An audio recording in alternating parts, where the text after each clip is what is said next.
ગણદેવી તાલુકાના બિલીમોરામાં મહામાયા મેલડી માતા મંદિરના પૂજારીના પુત્ર પર 3 શખ્સોએ લોખંડના પાઇપ અને ઢીક્ક મુક્કી વડે હુમલો કર્યો હતો। રિક્ષામાં મોટેથી ગીતો વગાડવાની ના પાડવા જેવી સામાન્ય બાબતની અદાવત રાખી આ હુમલો કરાયો હતો। ઇજાગ્રસ્ત પુત્રને તાત્કાલિક હોસ્પિટલ ખસેડવામાં આવ્યો છે, જ્યાં તેની માથા અને હાથના ભાગે ટાંકા આવ્યા છે।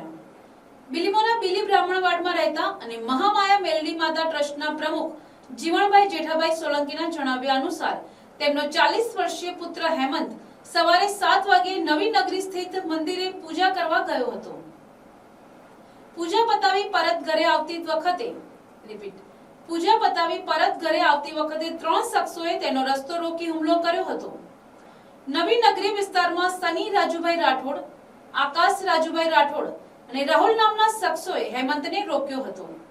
સની અને આકાશે લોખંડના પાઇપ વડે હેમંતના બરડા, સાથળ અને માથાના ભાગે સપાટા માર્યા હતા, જ્યારે રાહુલે મોઢાના ભાગે ઢીક્કા મૂકીનો માર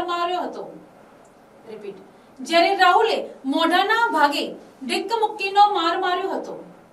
આરોપીઓએ હેમંતનું ટી-શર્ટ ખેંચી તેનું મોઢું ઢાંકી દીધું હતું અને તેને રસ્તા પર પાડી દીધો હતો। આસપાસના લોકો ભેગા થઈ જતા હુમલાખોરો હવે પછી સામે આવશે તો જાનથી મારી નાખીશું તેવી ધમકી આપી નાસી છૂટ્યા હતા। હુમલામાં ગંભીર રીતે ઇજાગ્રસ્ત થયેલા હેમંતને 108 એમ્બ્યુલન્સ મારફતે મેંગુશી હોસ્પિટલ ખસેડવામાં આવ્યો હતો। તેને માથાના ભાગે 2 ટાંકા અને હાથની હથેળીમાં પાઇપની ધાર વાગવાને કારણે 4 ટાંકા આવ્યા છે। ભોગ બનનારના પિતાના જણાવ્યા મુજબ આરોપી સની રાઠોડ છેલ્લા 10 દિવસથી મેલડી માતાના મંદિર પાસે રિક્ષામાં જોરથી ગીતો વગાડતો હતો। હેમંતે તેને આ બાબતે અટકાવી ગીતો વગાડવાની ના પાડી હતી। આ વાતની અદાવત રાખીને ત્રણેય શખ્સોએ આયોજનબદ્ધ રીતે હુમલો કર્યો હોવાનું ફરિયાદમાં જણાવ્યું છે। બિલીમોરા પોલીસે આ મામલે ત્રણેય આરોપીઓ વિરુદ્ધ કાયદેસરની કાર્યવાહી હાથ ધરી વધુ તપાસ શરૂ કરી છે। Bureau report, NTC news, Navsari.